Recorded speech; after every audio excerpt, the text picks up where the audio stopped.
I'm John Hanna for CDTV.net in New York, and we have Greg Womack, president of Womack Investment Advisors, joining us from Edmond, Oklahoma. Hey, Greg, good afternoon. Good morning, John. How is you this fine summer day? Well, it's kind of sunny outside, which is great. About 89 degrees right now in New York City. How about yourself? How's the weather out there? I tell you what, in Oklahoma, it's been tremendously hot. Uh, Numerous days of 100-degree plus weather and very little or no rain, and so everybody's trying to stay inside where it's cool. Wow.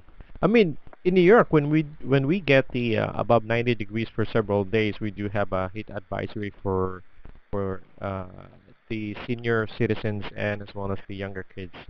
How about you guys? Do you guys have a heat advisory in effect after? Yeah, What do you have, like above 90 or above 100 degrees?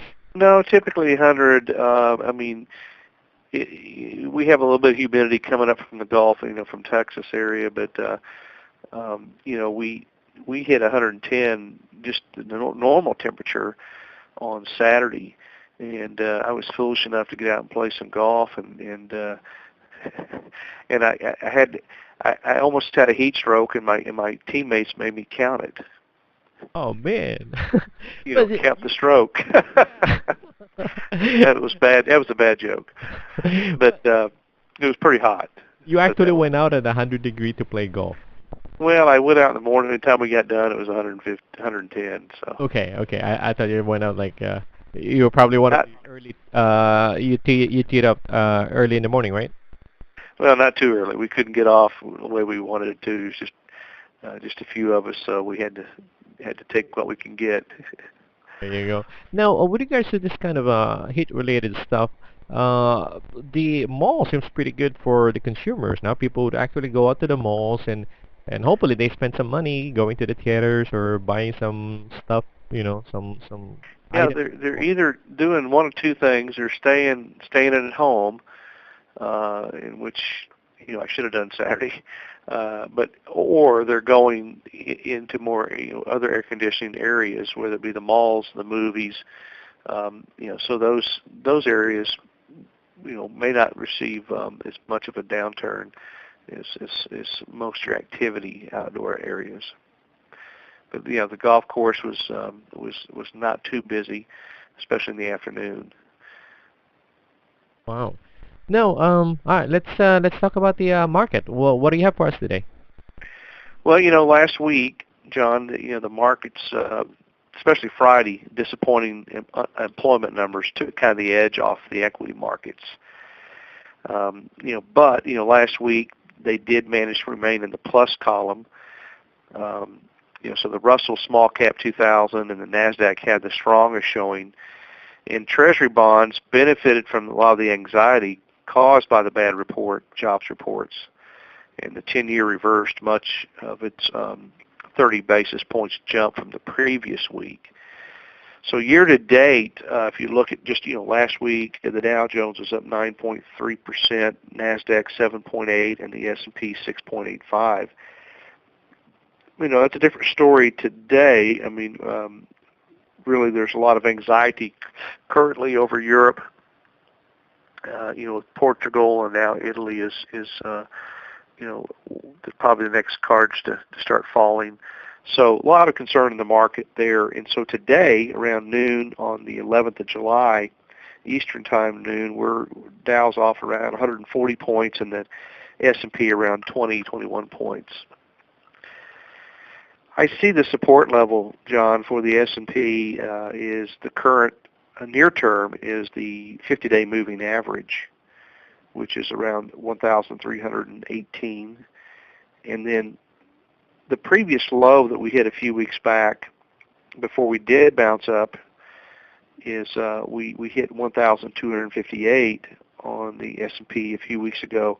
And I see that as kind of the longer term support. So we'll depend on how the markets digest the European situation. And also the debt ceiling is another big issue. And so one thing that could help that is earnings, and we'll start this week with Alcoa and some other big names. And S&P is on track to have a fairly good earnings outlook or for this earnings season. So that could help turn the markets and give it a little bit of a momentum boost. But after 2 months, and the jobless deal was kind of the big news last week. The ADP report came out that showed a fairly decent increase in jobs in the private sector, but according to the Bureau of Labor Statistics, only 18,000 jobs were added among the nation's payrolls. So long-term unemployment workers, and that's people without a job for 27 weeks or more, represented 44% of the total.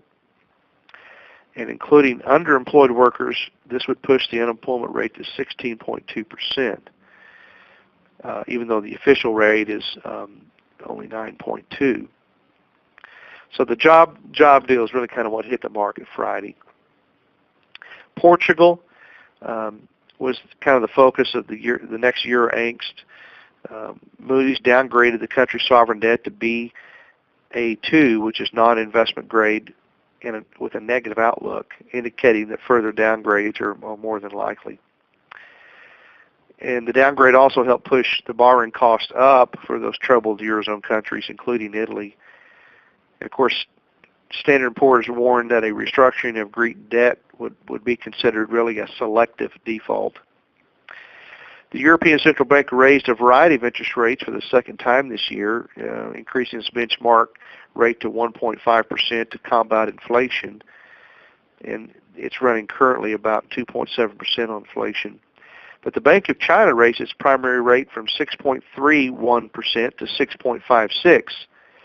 They have a 5.5% inflation rate there, and this is the third rate increase this year. So by contrast, the Bank of England kept its key rate stable at 0.5%. So here you have 0.5% at the Bank of England, and you have 6.56 on the Bank of China. Quite a difference. So discussions about the deficit disputes, passing some legislation to raise the nation borrowings limit before August 2nd deadline will be really kind of the major focus over the next couple of weeks. The economy service sector really declined about 1.3% in June from the previous month, but the Institute for Supply Management Index still is above 50, which does indicate expansion for the 19th consecutive month. So only time will tell as whether the Institute for Supply Management Index will continue to stay above 50. This week, as I mentioned, Alcoa represents the unofficial kickoff of the second quarter earnings. We'll also have the Fed minutes from their last meeting. That could prove to have some additional insight into the post-QE2 outlook and inflation data. And then, of course, the deadline deadline on the August 2nd will really kind of have an effect on investor psyches, I believe. So this pretty good week of interesting information. And with the market starting off to on a weak point, it'll be interesting to see how the earnings reports can help lift it up out of the Eurozone worries. That's Greg Womack, President of Womack Investment Advisors, joining us from Edmond, Oklahoma, and I'm John Hanna for CDTV.net in New York.